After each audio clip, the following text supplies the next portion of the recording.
से घरों से आरएसएस के बजरंग दल के लोग उठाकर लोगों को ले गए। तो उन्होंने कॉल दी, इधर 15 अगस्त मनाया जा रहा था और उधर बजरंग दल के लोग घरों में गाय का मांस ढूंढ रहे थे। आपको जरूरत है उस इंदिरा की उस पॉलिसी की कि जब ये ललकार करके बैंकों को बेच रहा है, आप कहिए कि ये बैंक नहीं बिकेंगे।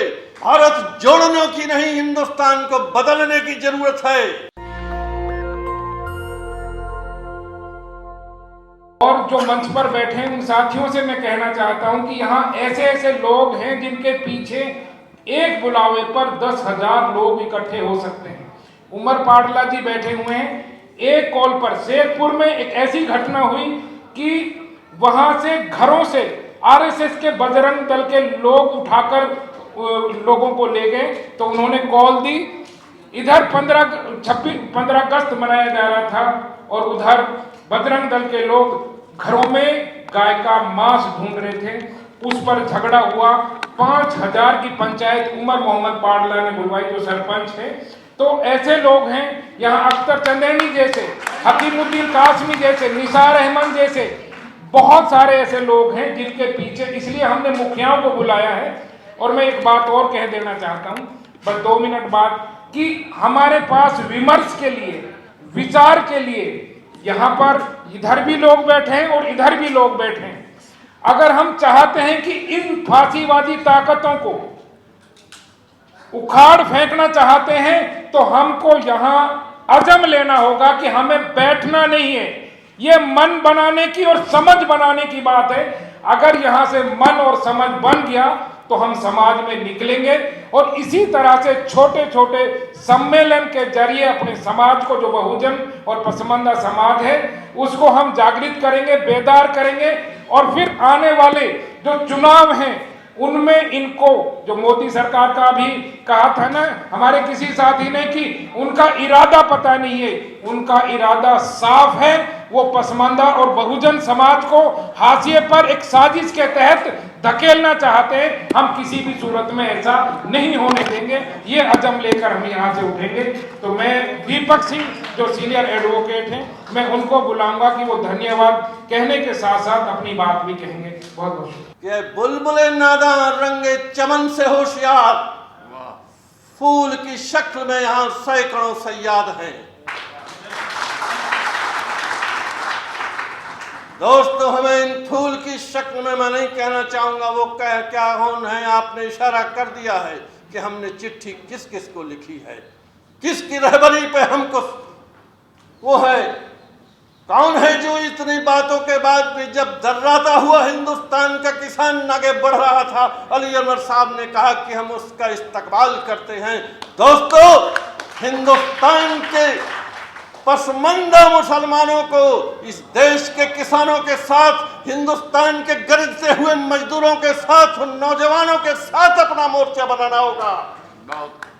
ये मोर्चा कोई राजनीतिक दलों के वोट का मोर्चा नहीं होगा जो सत्ता में पहुंचने के लिए स्नेह यात्रा निकालें या दूसरी तरह की रास्ता निकालें। और मैं सलाह देना चाहूंगा इस देश की सबसे बड़ी दूसरी पार्टी को, राहुल गांधी जी को, जिन्होंने अपनी यात्रा शुरू की है, भारत जोड़ो यात्रा। लेकिन अफसोस कि कांग्रेस पार्टी को उससे बाहर रहने का इजाजत कर दी। कांग्रेस के वो लोग जो इंदिरा गांधी के नेतृत्व में एक जमाने में हिंदुस्तान में से काम किए इंदिरा ने। मैं इंदिरा गांधी का समर्थक नहीं हूं, मैं जवाहरलाल का भी समर्थक नहीं हूं, लेकिन इस बात को तो कहना पड़ेगा कि भूमि सुधार कार्यक्रम, जिसमें तमाम हमारे दलित और पिछड़े लोगों को जो जमीनें हासिल हुई, जो पट्टे पर ख़त्म करके उन्होंने काम किया था, वह इंदिरा गांधी के खिलाफ ये लोग खड़े हुए, उनको सत्ता से हटाया। इसलिए नहीं कि वो इंदिरा गांधी थी, इसलिए कि वह बैंकों का राष्ट्रीयकरण कर रही, इसलिए कि दुनिया में उस समय समाजवाद का झंडा लहरा रहा था और इंदिरा गांधी बैंकों के राष्ट्रीयकरण के साथ और तमाम चीज़ों का भी राष्ट्रीयकरण कर रही थी। इसलिए इन लोगों ने उसको, आरएसएस ने मिलकर के हटाया। लेकिन हमारे राहुल जी आपको जरूरत है उस इंदिरा की उस पॉलिसी की कि जब ये ललकार करके बैंकों को बेच रहा है, आप कहिए कि ये बैंक नहीं बिकेंगे,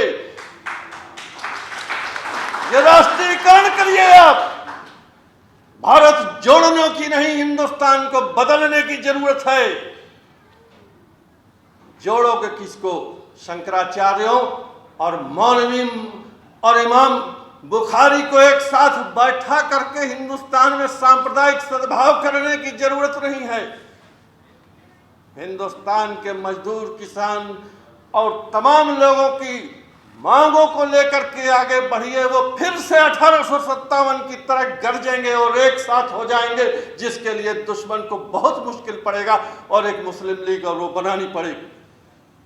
दोस्तों, मैं अली अनवर साहब का बहुत शुक्रगुजार हूं और मैं इनकी व्यक्तिगत उससे नहीं, इन्होंने कहा कि हमारे नबी ने ये कहा था। मैं और एक बात कह देना चाहता हूं, मैं मुसलमान नहीं, मैं कुरान पे यकीन नहीं रखता, लेकिन मोहम्मद पे मेरा ईमान है, जिन्होंने किसी एक जात के लिए नहीं, पेट में पत्थर बांध करके गुलामों की आजादी की लड़ाई लड़ी थी। हिंदुस्तान के बहुत में ही हो सकती। और आप लोगों को भी चाहिए कि तमाम मौलवी मौलाना और इनकी अगुवाई को छोड़ करके मोहम्मद का दामन पकड़िए,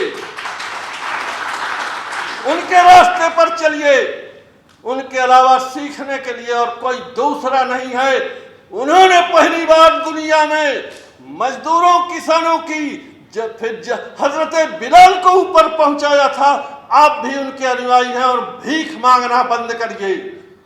पैगंबर इस्लाम ने किसी से भीख नहीं मांगी कि तुम मुझे ये दे दो। सहाबा को तैयार किया कि तुम कुर्बान हो और दूसरों को दिलाओ, दूसरों के लिए शहीद हो।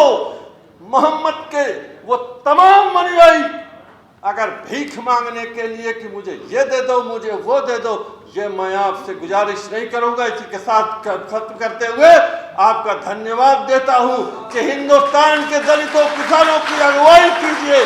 आप आगे आइए और आकर के एक नए हिंदुस्तान के निर्माण का आह्वान करिए। धन्यवाद।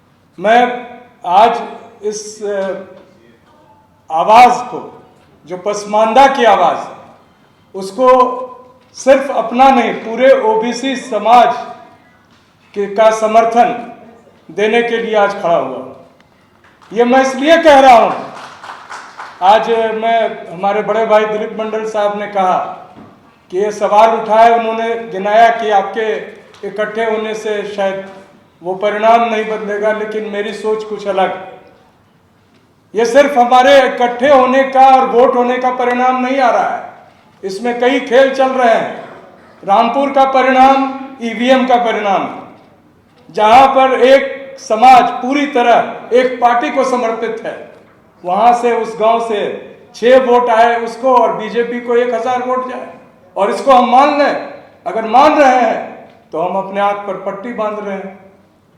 और ये सवाल अगर हम खड़ा कर रहे हैं तो सबसे पहले मैं बताऊं कि ये पसमानदा शब्द तो हमारे आदरणीय अली अनवर साहब की देन है, और उस पर आज राजनीति करने के लिए भले नरेंद्र मोदी उठ खड़े हों, लेकिन इसी बहाने बहुत से सवाल उठेंगे जो उठने चाहिए, जो सबसे पहले मंडल कमीशन ने उठाया।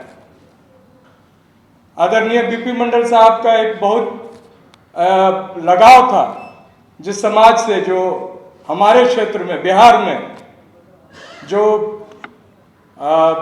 मुसलमानों में भी जो पिछड़े हैं, उस चीज को वो समझ रहे थे। उनके अपने चुनाव क्षेत्र पामा में एक बड़ा कांड हुआ था जिसमें कुछ सवर्ण जो हैं, वहाँ के दलित और जो मुसलमान हैं, उन पर उन्होंने बहुत बड़ा अन्याय किया था, जिसके विरोध में 1965 में वो कांग्रेस पार्टी छोड़ दिए थे और विधानसभा में एक जबरदस्त भाषण दिया था। तो वो उन सवालों से वाकिफ थे, इसलिए मंडल कमीशन रिपोर्ट आप देखेंगे तो उसमें बहुत विस्तार से और इस बात को कहा गया कि मुसलमान एक तरह से पिछड़े हैं एक समुदाय के तौर पर, लेकिन उनमें कुछ ऐसे हैं जो कि ऐसे अति पिछड़े हैं जिनको आगे लाना एक समाज और एक देश का कर्तव्य है। इसलिए अगर आदरणीय अली अनवर साहब ने प्रश्न उठाया है तो कोई गलत नहीं उठाया है, और इसको सभी समुदाय का समर्थन, सभी पिछड़े वर्ग समुदाय का समर्थन मिलना चाहिए। और मैं आपको एक जानकारी देकर खुशी महसूस करता हूँ कि मंडल कमीशन में पहली बार, चूंकि मुसलमानों को भी जो पिछड़े हैं उन्हें ओबीसी मानते हुए आरक्षण दिया गया, तो उसके परिणाम आ रहे हैं।